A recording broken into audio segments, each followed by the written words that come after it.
All right, I think we can start.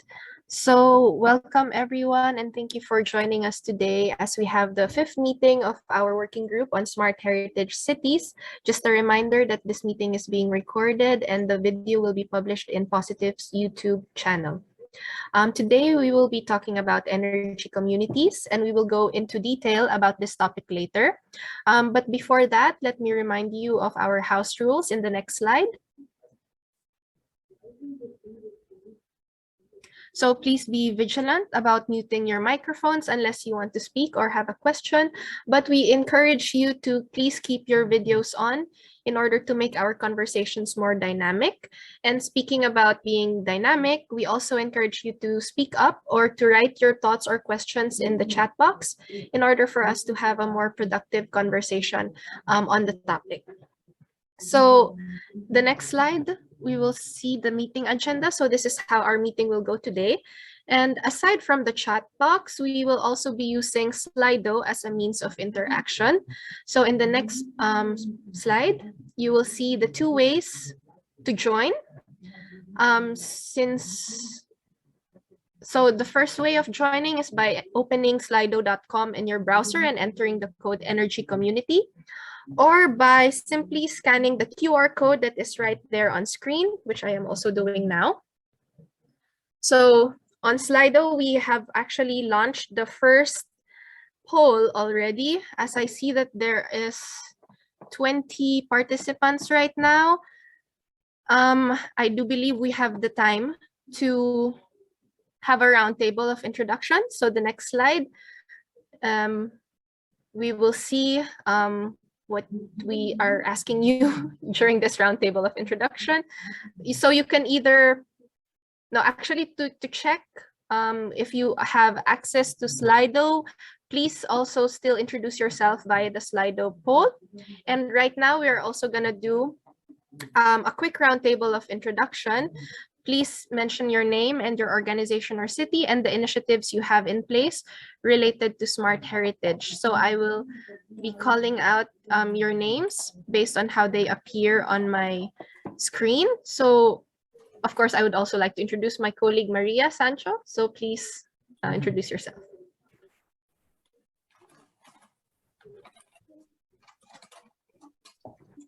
Hello, I am Maria and I work at the URADA at Communication Department.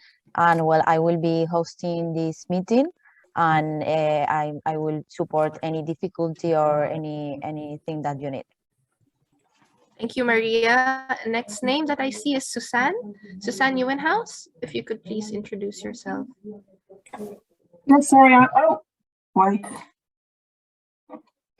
Yes, hello. My name is Suzanne Nieuwenhuis and I'm the program manager of Positive on behalf of the municipality of Alkmaar, one of the lighthouse cities.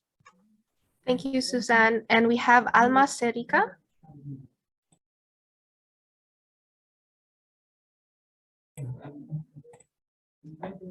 Maybe Alma is having problems with her mic. Okay. We can come back to you, Alma. Next name that I see is Claire Harvey. Hello, yes, I'm Claire Harvey. I work for EDP in R&D, and we assist the city of Evere in Positive project. So nice to be here. Thank you, Claire. And next name is Claudia Petronilla.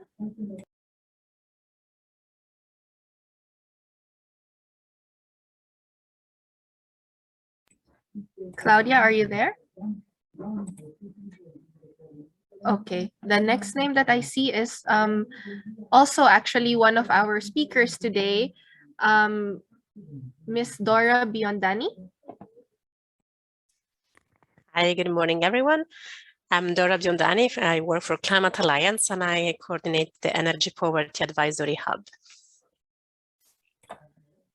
Thank you, Dora. The next name that I see is Esther Hajdu. Yes, hello everyone. I'm Esther Hajdu and I'm work as project manager at the supporting organization for the fellow city Újpest. Thank you, Esther. The next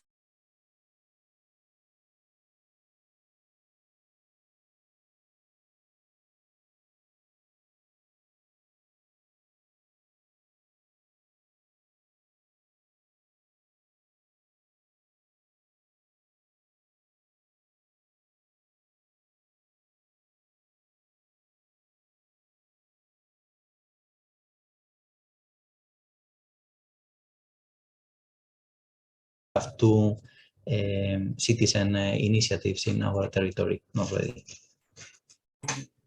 Thank you, Gonzalo. Next name that I see, maybe Alma Serica is back.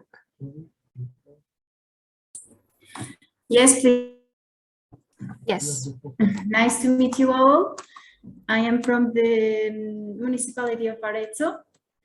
And in terms of smart heritage, we have no specific initiative, but we have many other initiatives. The framework of the Eurocities, of the Covenant of Mayors, and also in terms of climate plan, we are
Good morning, everyone. My name is Hugo Valadas. I represent the Science Park in Alentejo as a demo building inside of the POWERTY with the fellow city of Évora. Thank you, Hugo. And the next name is Julia Pereira. Hi, everyone. My name is Julia Pereira. I work in EDP. We are coordinating which is an European project, and also supporting Évora municipality with some of the tasks since they are the lighthouse city of the project. Next, we have Kyriaki. I'm sorry if I pronounced your name wrong. Kyriaki. Could you hear me, Ivana? Sorry. Yes, yes, Julia. Okay, perfect. Thank you. Thank you. All right, the next name is Nicola Volo.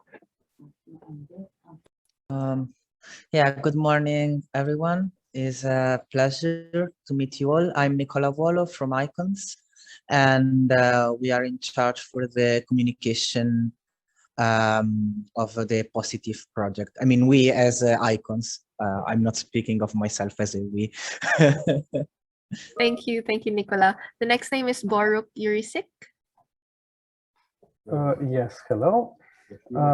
So I'm from the Regional Development Agency of Podgavia Maribor, which is in eastern Slovenia, and we are following regional development. So we are closely also connected to developing of the cities into smart, so preserve the city heritage. And I'm new to this working group. Thank you, Borut. Next name is Urania Costara. Hello from Greece. I'm Urania Costara. I'm representing the municipality of Ioannina. We are a fellow city in the Positive project. I think that's our only smart heritage initiative at the moment.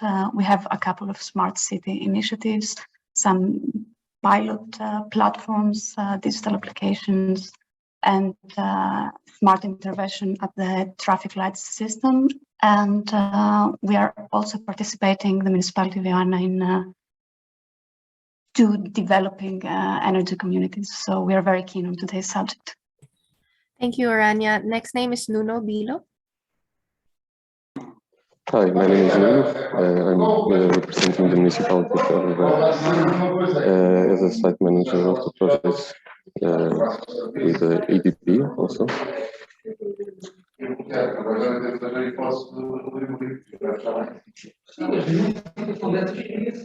Okay, thank you, Nuno. Did you hear me? Yes, yes. Okay.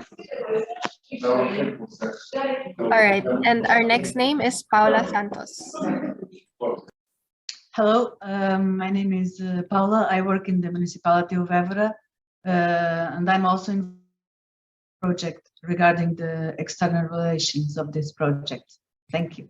Thank you, Paula. The next name is Pedro Flores. Good morning, everyone. My name is Pedro Flores. I'm responsible for environmental office in the municipality of Sintra, Portugal.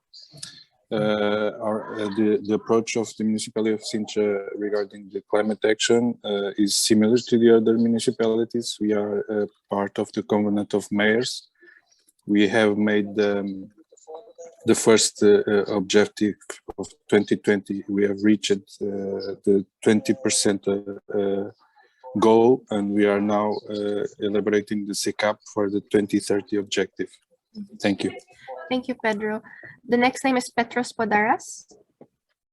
Hi, my name is Petros Podaras. I represent the region of Attica, and especially the innovation center of the region, with key responsibilities, the implementation of the smart specialization strategy, as well as the entrepreneurial discovery process for all the priority domains in our region. Thank you. Thank you, Petros. The next name is also one of our speakers for today, Ms. Ruth Borrego.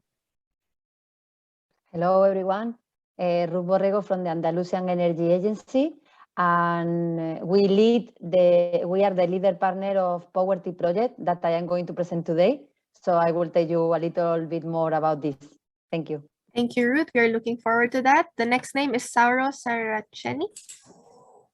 Hi everyone, I'm Sauro Saraceni from ARTER, that is an Emilia-Romagna regional body concerning innovation, and for my team we care about energy poverty, energy renewables, and we have a project that is self-user about the realization of an energy community challenging energy poverty. Perfect. Thank you, Sauro. So we have a few more names left. And while the last few people are introducing themselves, I encourage you to once again visit Slido because our next question has been launched. So please take a look at that. And then while the last few remaining participants introduce themselves, we have Uta Polmer. Hello, my name is Uta Polmer. I work Center for International Management and Knowledge Economy. We support smart city projects in the field of stakeholder and citizen engagement. And we have two focuses, cultural heritage and smart city. We participated in a former European project with combined project. But in recent projects, we have only one focus of both, but we hope to come back to combine it. Thank you, Uta. The next name is Zeynep. Hello, everyone. My name is Zeynep Durmuş Arslan. I'm coming from Turkey, Izmir Institute of Technology, Department of Architecture. I am the representative of Task 59 of International Energy Agency about nearly zero historic buildings. Thank you. And the next name is Leo Weineck. Yes, hello everyone. I work in the smart city domains from and local ecosystem development to certain digitalizations, and as an external help Újpest, which is a district of Budapest, in the Positive project. Thank you, Leo. Did I miss anyone? Would anyone like to introduce themselves that I have missed? If not, then I would like to invite everyone to please check Slido. My colleague Maria is sharing with you now the Slido poll. So the question is, what, in your opinion, is an energy community? How would you define an energy community? So I will give you a few seconds to jot down your thoughts on that. And in the meantime, I read a definition for energy communities, and it is defined as communities that contribute to increase public acceptance of renewable energy projects. And it makes it easier to attract private investments in the clean energy transition. So I wonder if you guys also have the same definition or understanding of it, because I feel like this definition is a bit very general. So what do you guys think? So you think that an energy community is a group of people who share production or trade energy. It is an international organization which brings together European Union to create an integrated pan-European energy market. Another says that it's different stakeholders cooperating in reducing energy consumption. Someone else says self-sustainable energy sharing, or a cooperative of entirely public or private legal entities with the aim of reducing their energy consumption through virtual net metering. So I think we have a good basis right now of what an energy community is. So we will be launching the next question in a bit, but I encourage you to please continue sharing with us your opinion about an energy community through the chat box in Zoom, as what Elena has done. So in Zoom, she writes, energy community, overall inclusion in all spheres connected to the energy sustainability, where public, private, NGO sector cooperate with clear action on the long-term goal. So thank you. And for everyone else, please continue to write down your opinion on what an energy community is in the Zoom chat, because right now we are launching the next poll.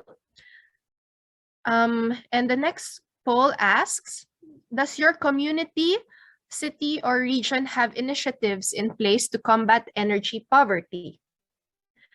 So energy poverty, we will be relating that to energy communities through our next speaker. But in the meantime, I see that most of our participants today have indeed initiatives to combat energy poverty. So we are 27 participants right now. 11 participants are answering. Oh, now it's 50-50. Interesting. Okay, so I'll give you 30 more seconds to answer the poll. 14 participants, and out of 14, 57% say that they have initiatives. So this is the perfect segue to introduce our next speaker. So Ms. Ruth Borrego from the Andalusian Energy Agency, and as she mentioned earlier, they are the lead partner of the Interreg POWERTY project. So Ruth, the screen is yours to tell us more about this topic. Thank you. I will share my presentation. Can you see well? Yes. Yeah. Okay. So thank you very much for the invitation from Neurada in the framework of the Positive project to be part of this working group on smart heritage cities. It's a pleasure to be here together with Dora from EPA to try to answer the question about if energy communities solve the issue of energy poverty. First of all, I would like to briefly do an introduction of Andalusian Energy Agency. It's a government-owned entity since 2006. Is assigned to 2 regional ministries of Andalusian. This is something uncommon, is unusual, but is the means. So how important is the green revolution for Andalusian regional government? So our major role is monitoring and implementing of the regional government's Andalusian energy plans, specifically coordinate and promote the objectives established in the energy policies of the Andalusian regional government, which currently take shape in the different energy strategies. Besides, the Andalusian Energy Agency is the leading partner of the international consortium that develops POWERTY project about renewable energies for vulnerable groups to tackle energy poverty. How do we overcome energy poverty? In 2016, with the European Commission publication of the Clean Energy for All or Winter Package, was born the idea of POWERTY project, because for all, of course, include vulnerable groups. Besides the huge potential of renewable energy. So we were sure that together with the energy poverty, we will make a successful result. Then POWERTY is focused on renewable energies instead of traditional measures as social rates, energy efficiency measure, and the rest that you can see in the slide. Why POWERTY commits to renewables? In view, vulnerable groups affected by energy poverty are unable to take advantage of renewable energies, mainly due to socioeconomic constraints.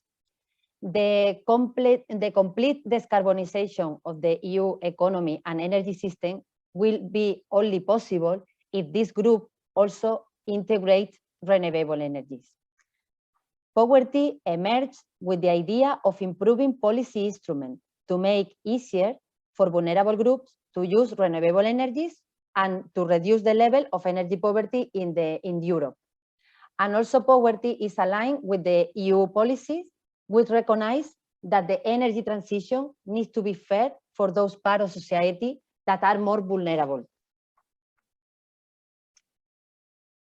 POWERTY is financed by the Interreg Europe 2014-2020 and contribute optimally to fulfilling the objective improving low carbon economy policies through a learning process that I'm going to explain you later.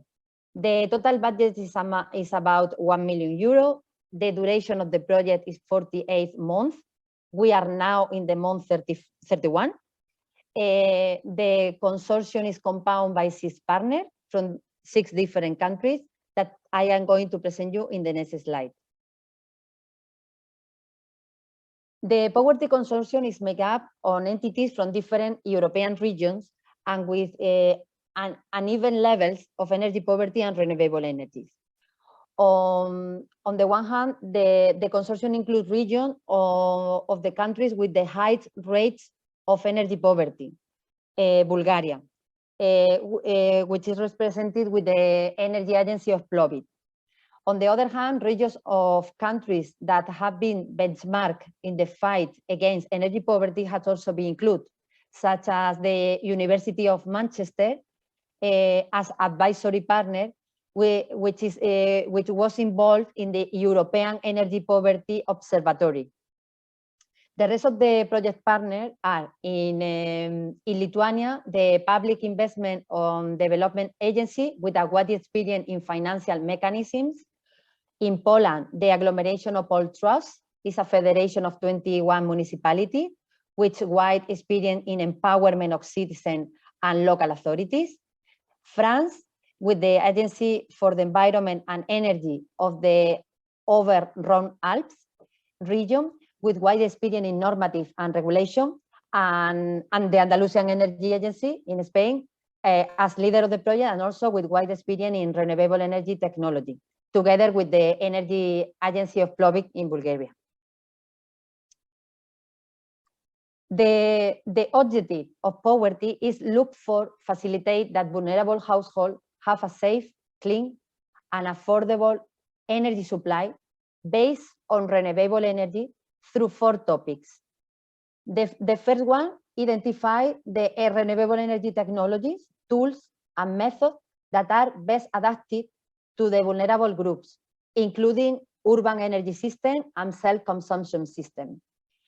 The second one, identify financial mechanisms adequate for this type of group that involve in both public and private capital, simplifying and improving of society's accessibility to these new schemes. The third one is overcome normative and regulatory barriers with renewable energy and vulnerable groups in any policy instrument, directives, laws, and also energy strategy document, aid program, and so on. And the last one, and not less important, the empowering citizen and local authority. defining the strategies of social innovation to promote and stimulate citizen participation of the vulnerable groups, and facilitating municipalities with the tools and guides to tackle this issue at local level. All of this is looking for improving policy instruments to a greater use of renewable energies among vulnerable groups, which will lead to a reduction of energy poverty in Europe. The POWERTY project is compounded by two phases. We are almost at the end of the phase one. The phase one is about exchange of experience. We did a common methodology to characterize energy poverty in each region partner. After this, we analyze at regional level the state of the art for renewable energies, energy poverty, and in general, the situation of the region. And also we did a SWOT analysis. Then we generate a good practice guide with more than 50 good practices around Europe about renewable energies, energy poverty, and vulnerable groups. We transferred all this information during our interregional thematic seminar. You can find a lot of information in our website about the presentation and so on. And at the end of this phase, we are producing regional action plan with a specific measure to improve this policy instrument that I mentioned before. During the phase two, we are going to implementing and monitoring these action plans. But the thing that I want to remark in this presentation, and I think is really interesting in the topic of energy communities, is we apply during the phase one to have pilot action. And we approve, the Interreg Europe approved 3 pilot actions in POWERTY project, and 2 of them are focused in energy communities, and I am going to explain you later. Sorry, Ruth, you have 1 minute. Okay. The first pilot is about the creation and development of energy and educational community in vulnerable area. The second one is a contract model involving a citizen investment fund to develop renewable energy for low-income households. And the third one, a hybrid of PV with battery in social housing. The one in Spain is testing the creation and development of energy and educational community in a really, really vulnerable area. It's one of the 4 neighborhood poorest in Spain. We are setting up a collective PV installation on the roof of 2 public schools to generate energy that will be shared with at least 10 vulnerable families of Torreblanca, accompanied with a social integration process and with a pilot of energy office. This neighborhood called Torreblanca is a disadvantaged zone, lives with more or less 20,000 people, and is included in the Andalusian regional strategy of cohesion and social inclusion. This is the process that from 2019 was born the idea by the local group of Son Energia. During the 2020 and 2021, they developed some educational workshop and the creation of the legal figure of the energy community. And in 2022, with the POWERTY project, we are developing the pilot action with them. We have a holistic assistant with the legal, social, and technical, and also equipment to set up the installation. We are preparing a video of the full process and a methodology to be able the replication of this pilot in any region in Europe. Sorry for the time. This is a mix of work related to this pilot. Here you have the website of POWERTY project, where you can find the good practice guide and also pilot action report with more information about these pilots.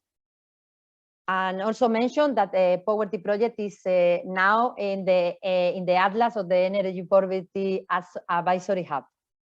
And I hope the time is okay, more or less. And thank you so much. let us share this experience with you. No, thank you very much, Ruth, for sharing. And we already have a question for you in the chat, and we will go to that during the discussion session later.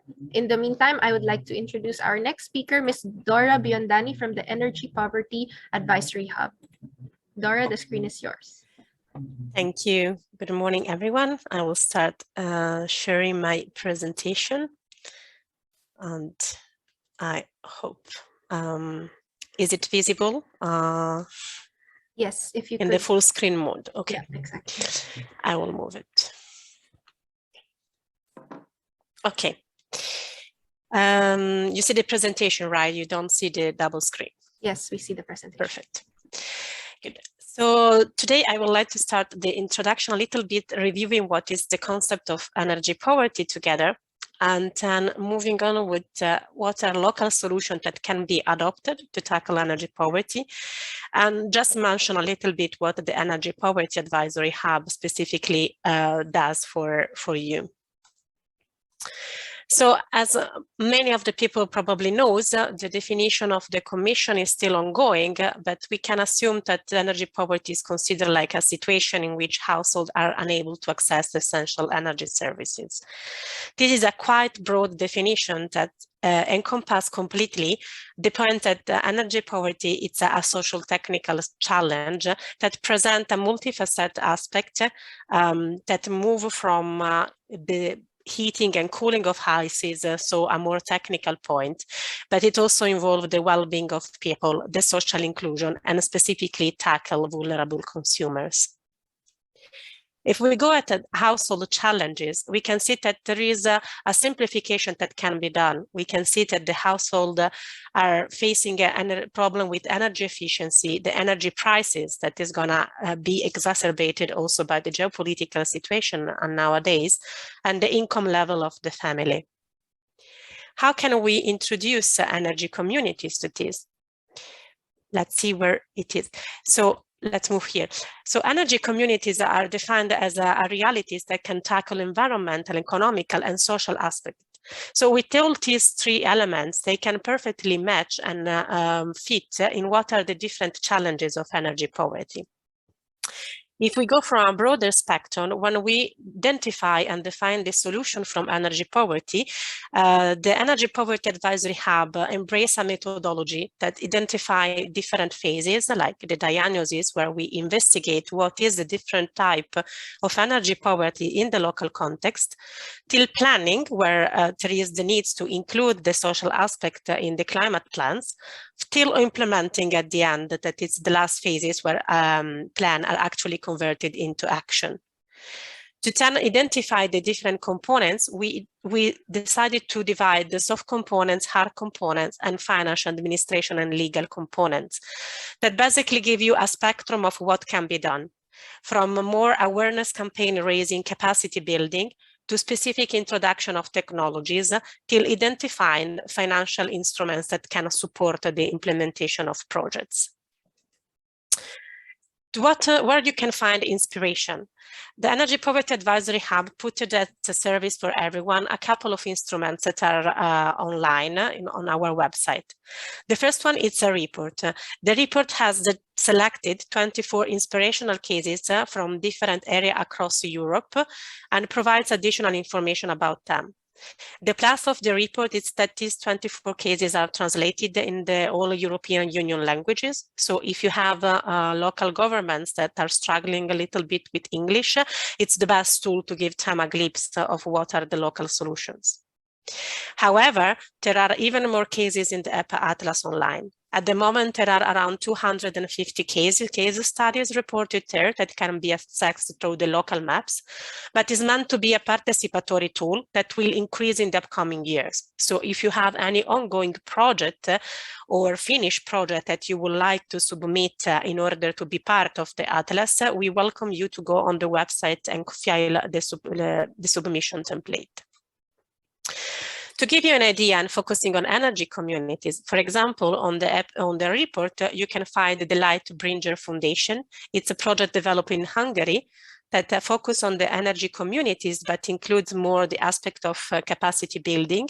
It discusses a little bit about financial mechanism used and how to integrate renewable energies. On the atlas, as said by Ruth, you can find POWERTY and the details, but I give a couple more because Ruth was really exhaustive with the POWERTY during her presentation. So if you want to scout some other idea, you can find the Community Energy for Energy Solidarity that is tackled France, Portugal, Croatia, United Kingdom, and Belgium, and it promotes energy communities and ReScoop. And then there is the Sun for All, Eurosolar for All, that is implemented in Spain, Portugal, Italy, and France, that has energy communities. This is just to give an idea of all the different information you can find, but there are much more projects that are specific on energy communities that you can look and understand what they're doing. Let me go on a little bit with the broader spectrum of what it is the Energy Poverty Advisory Hub. So we are an initiative run by the European Commission on the request of the Parliament, and it's constituted of a collaborative network of stakeholders. The aim is to eradicate energy poverty and accelerate the just transition, and we want to become the center of energy poverty for experience and expertise. It's already constituted by a core group of 5 organizations and the support of what we call antennas all over Europe in 14 different countries.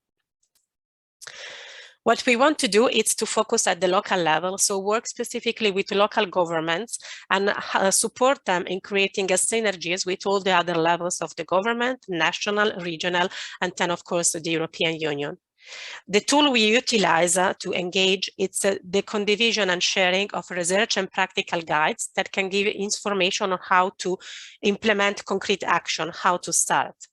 There is then the direct support, in which we provide specific and tailored support for different local authorities, online training that are accessible for everyone, and the networking events that help contribute and share among the other participant.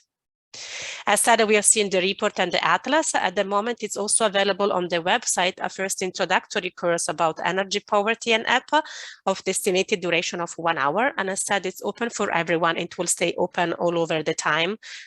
So feel the time to participate and attend it whenever it's more suitable for you. Ongoing exactly in this month, and it will end in the 15th of March, there is a call for technical assistance to provide tailor-made solution.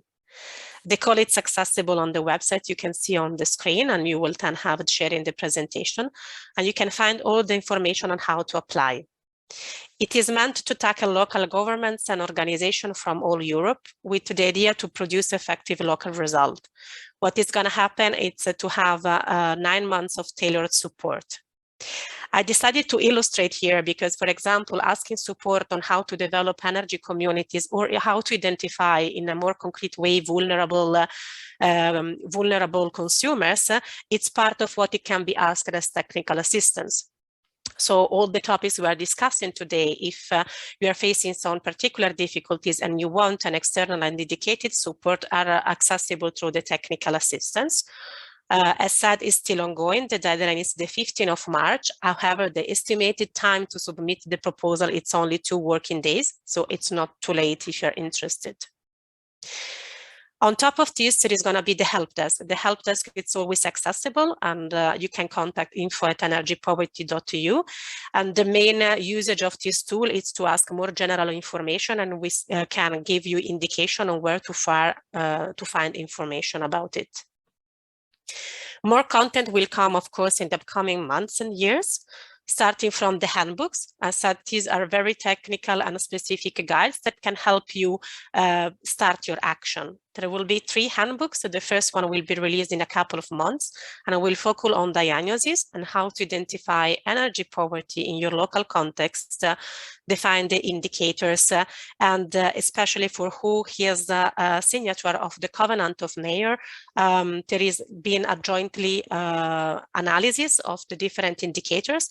So Covenant of Mayor will release the indicator, and HEPA will in the handbook provide additional tips and information on how to actually introduce them at your local level, how to measure and where to find the resources to be able to use it. In the upcoming periods also, we will have different conferences and webinars that will space from more networking experience to share the knowledge with the other peers all over Europe, to more technical workshop in which we will engage the local governments to give their ideas about what is going on and what are their requests and needs of understanding. I invite you to subscribe to our newsletter, where there will be the chance to keep updated of what are the different actions ongoing. And then I hope I am in time, and here is my reference and the general email for you to be in touch if you have additional questions. Thank you very much, Dora. You were perfectly on time. And so now we move on to the discussion portion of our meeting. I turn the floor over to my colleague, to Julia Pereira from EDP. Yes. Thank you, Ruth, Dora. Your presentations were amazing. I think we have a very nice group of people that could benefit from your knowledge and experience in the field. I will start by asking Ruth, what from within the project, how were the vulnerable households or groups defined and identified? Because since you have a lot of countries, I think we can say that energy poverty can be analyzed at different levels. So the question is more like, how do you define it between different countries to find a common rule, let's say, if it's possible, and what are the groups defined? Like, if we see like older people with less income, or let's say a big family that struggles to feed their kids, how do we divide and choose between who's going to benefit from this energy? Thank you. Thank you, Julia, for the question. I thought that you were asking about the selection of the vulnerable household in the pilot action. but I answered in the chat related to the pilot, but we produce a methodology based on the European indicator of energy poverty. So the University of Manchester analyzed this indicator, and we detect, for example, that in Spain and in France, we have like an energy and national strategy for energy poverty, but in Poland, in Bulgaria, they don't have this. So it was really difficult to define vulnerable groups. So it depends of each region. They use these indicators and try to look for more remarkable vulnerable groups that we can do something, because we are now focusing the action plan. So if they find, for example, in Poland, they identify some micro houses to use for elderly people. So they focus more in elderly people than in another kind of vulnerable group. However, in Spain, for example, with the pilot action, we focus more in the vulnerable groups in Torreblanca, because it's a really low income neighborhood. So it depends on the necessity of the needs in each region at the moment. We remark different vulnerable groups. Thank you, Ruth. And another question from Renewable. Is the energy shared for free with vulnerable families? And yeah, how much is shared and how it's shared? The collective PV, we have two installations, one in each. Well, we are setting up, okay, because the deadline is at the end of March, so we are in the process. We need to generate, to consume 5% of the energy in the schools, because the normative in Spain, we need to do this to can have a collective PV in internal way is some regulatory barriers. So the rest of the energy, the 95% of the energy of the pilot installation is going to be consumed by vulnerable families. Okay, another question for the poverty project. How does it work with the storage in the energy community? How do you drain power from it? This question is from Sauro. Sauro, for example, in the pilot, we are analyzing now with the social and technical assistant the distribution quota. Is when we have a collective PV, this 95% of energy we can distribute, for example, in a pack of 1 kilowatt or 1.5 kilowatts per family. So we are analyzing which is the best amount. If it's because it's difficult because we have different too many situations. For example, a family who live in a small house and they are like 10 people inside of the house. And in other cases, we have only one person in one house. So it depends on the consume and the situation of the family. We are analyzing the distribution quota of this bag of energy coming from the generation of the PV installation. Thank you. Another question from Nicola. How will a constant maintenance of renewable energy devices, for instance, the solar panels on the school that was presented, that were on the roof, be guaranteed, especially after the end of the project? So let's say that all the renewable sources that are installed in this identified poorer communities, how will they keep the installation and maintenance going? Okay, this is a very good question. The local group of Son Energia, who is the driver group of this initiative, because pilot is only a supporting, a boost a little bit more. They have a donation of 400 PV panels from an association of Trial, I think is the name. So they have a lot of panels and they want to set up all of them. So our pilot is just a pilot, a small scale, and try to check if this is working and how we can jump all the barriers that we are finding. So the installation is going to be bigger, for sure. Related to the maintenance, yesterday we were in the technical visit in the school and we were talking about this. For this, I say it's a very good question. We are going to try, people from Torreblanca do some courses to be installers.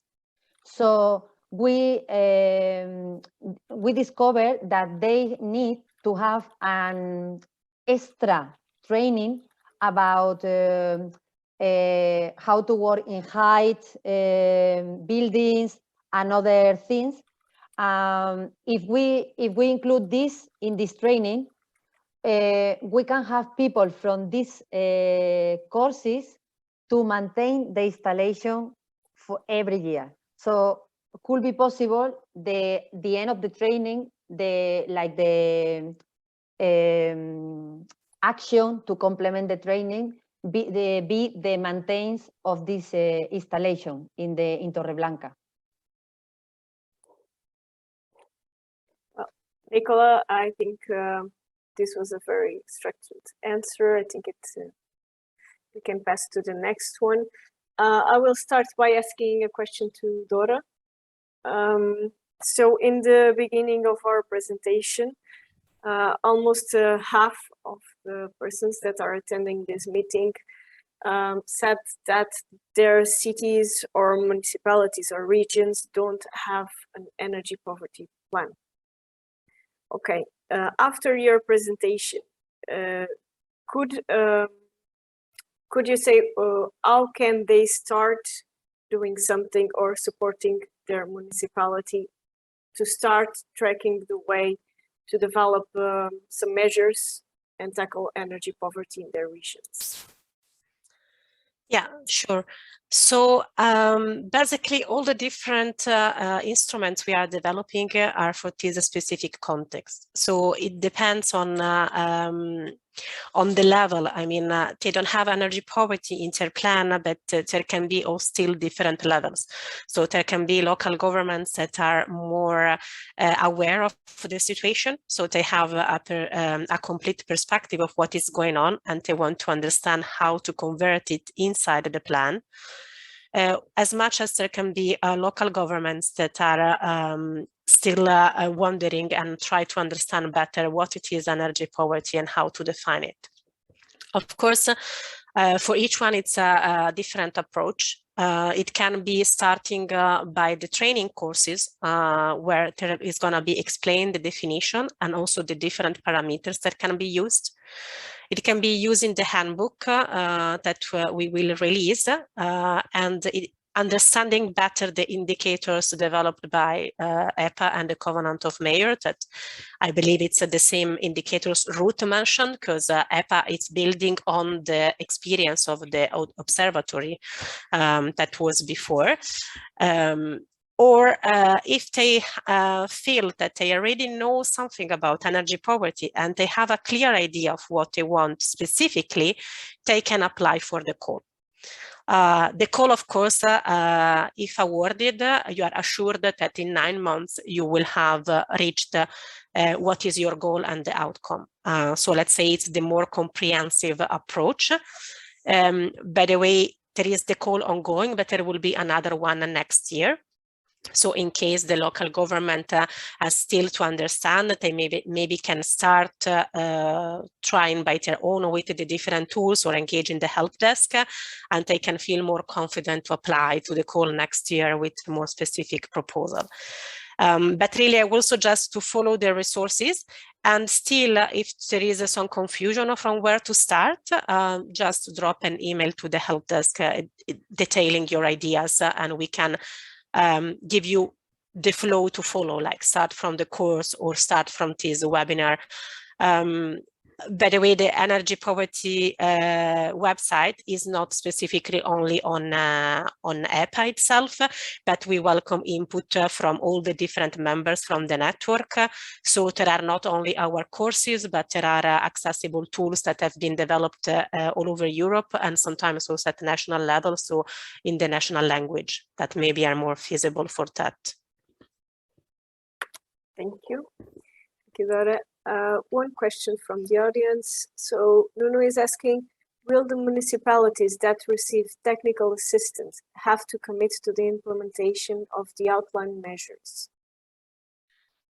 So what we ask, it is a letter of commitment to be submitted by the local government, but I will not say specifically the commitment on the measures, because of course we don't know the technical assistance required if it will end up to have define the plan, because someone can ask a technical assistance just to have a report with the analysis of energy poverty. So in that case, there isn't the planning part, there is just the analysis. The commitment we are asking through the letter, it's the local government knowledge that energy poverty and the social aspect will be included in their strategies in the future. Then the commitment on what and how it will be depending on the different assistance.